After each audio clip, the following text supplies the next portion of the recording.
After 2 children and 4 years, my pregnant fiancé cheated on me for 8 months. My fiancé and I have been engaged for 2 years and have been dating for around 4 years. We have 2 beautiful children. One is 2 years and the other is around 3 weeks old. So right at the beginning of our relationship she was still talking to some guy and she was sending explicit pictures too. I found out by looking at her Snapchat and she promised it was over and said it would never happen again. She gave me her login info and said I could look whenever I wanted to. I believed her and told her that it could never happen again because cheating is a very strong line that I don't cross. I will try to keep this short, but I logged onto her Snapchat and she was talking to a guy and sending pictures and sending videos that had me in it, that we strictly made for our eyes only. So I confronted her about it and she denied it up until I told her I looked at her Snapchat.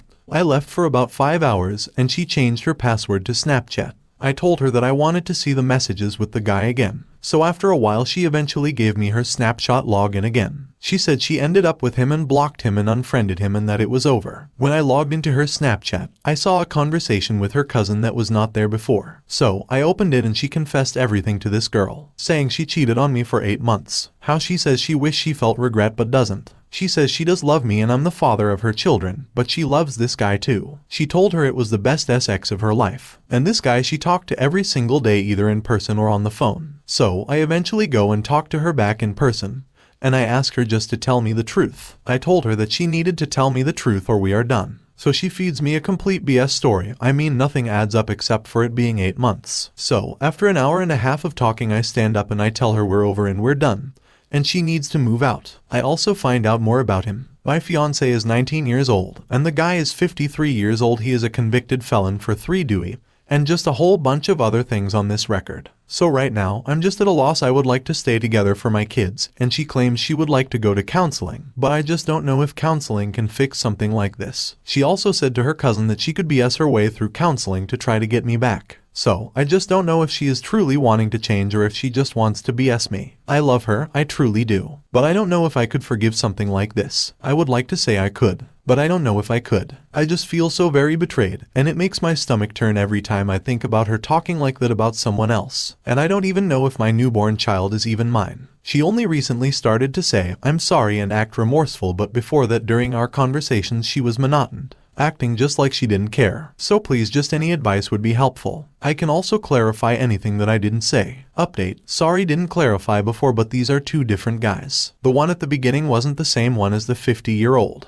Reader comment: she is seriously damaged, messed up, not wife material. She seems to lack a conscience, which can be dangerous to society, let alone yourself. You need to end this relationship immediately and seek legal counsel. You kids are not in a healthy home with this kind of behavior modeling. So, you may need to force a custody evaluation. Original poster, but that's my worry. Her family has money and me not so much. So, I would doubt I could even win in court. Reader comment: please listen to me, DNA test you to kids. Possibly none of them are yours, so DNA test them, and if the results are negative, don't raise kids that aren't yours. They are only 3 weeks and a 2-yo. You can move on from this. You will feel huge guilt, but it will be the best for you in this case, and that whole ugly situation you and the child are in is only the fault of their ugly mother. You don't have to pay the burden of her vile acts. You are probably as young as your possessive fiancé, so being trapped to raise children that aren't yours at 19, you will waste your best years and will become a mountain of resentments. If the child is yours, push for 50/50 custody and go NC/LC with your fiancé. There is not a possibility of reconciliation after what you read. Original poster: definitely going to get paternity tests on both of them. And I am 23 years old.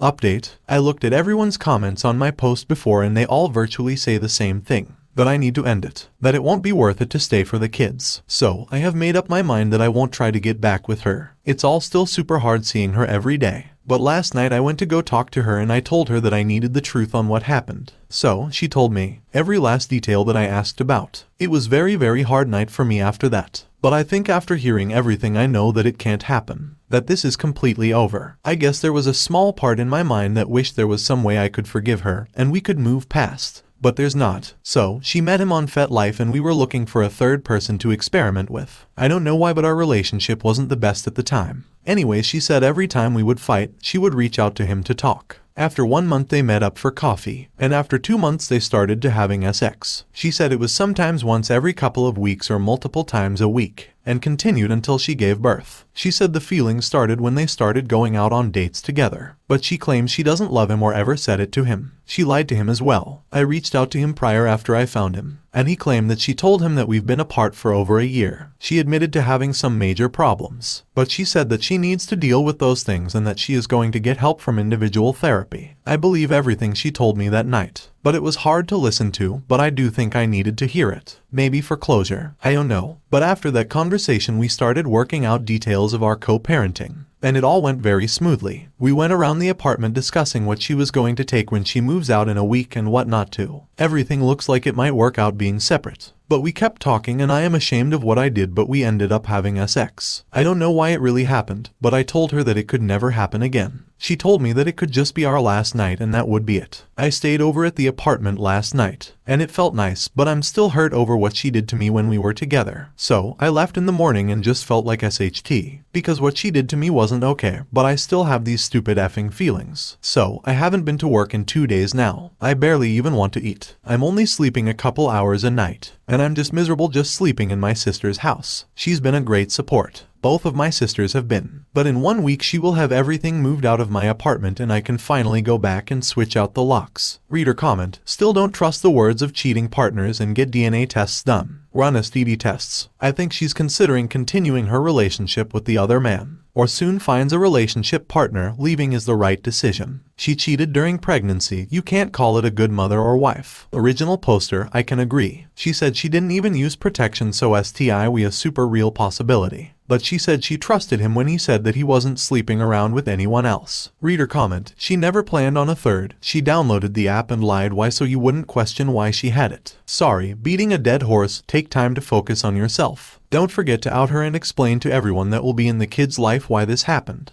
Also, sorry to recommend, but get yourself tested as well as maybe look into paternity tests. Original poster, almost all of her family knows, and a paternity test is definitely a must. Reader comment, saw your original post. So sorry you are going through this. In the end, moving on will be best for everyone. I know that is easy for strangers to say, but there are so many posts from BSs who are literally dying a slow death trying to stay together for the kids. Good luck to you. Original poster, thank you. Yes, I just hope our co-parenting will be good for our children. Both kids are mine.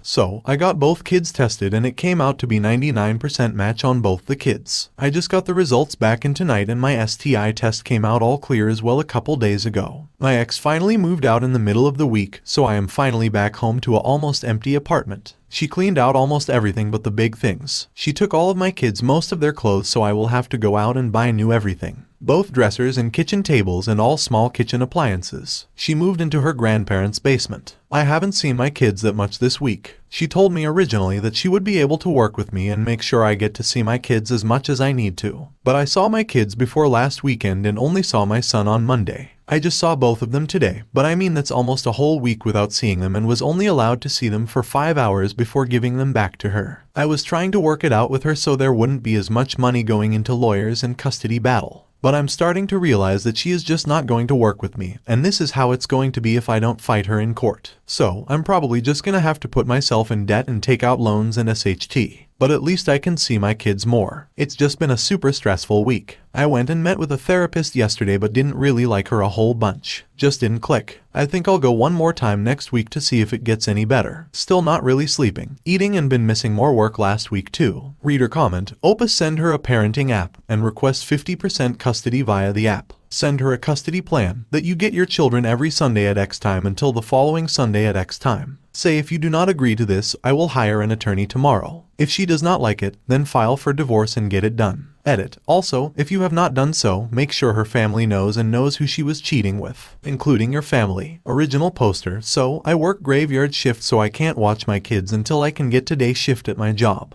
Once I get day shift, then I can try for 50% custody, but right now I just don't know. I'm gonna hire a lawyer and see what he thinks about it. And we were only engaged, so no divorce paperwork, we're already over, and she took her stuff, and I had the landlord change the locks to my apartment. Reader comment, regardless, do this and come up with a plan and get her to use the app. Original poster, yes, we have an app, but like Wednesday I supposed to get the kids at 12 p.m. but she asked if I can do it at 3 p.m. instead. I agreed, trying to stay civil. Then 3 comes around, she said he's down for a nap, that he will be up in a half hour. 2 hours pass by and nothing from her. Then she responds saying she fell asleep and has a flat tire, so I wasn't able to see them. And she doesn't want me to have the kids on the weekend for 2 days overnight, so she wants me to only have them one night on every weekend. And holidays she wants the kids every Christmas morning and Thanksgiving brunch, dinner every year without alternating. I don't know, we just can't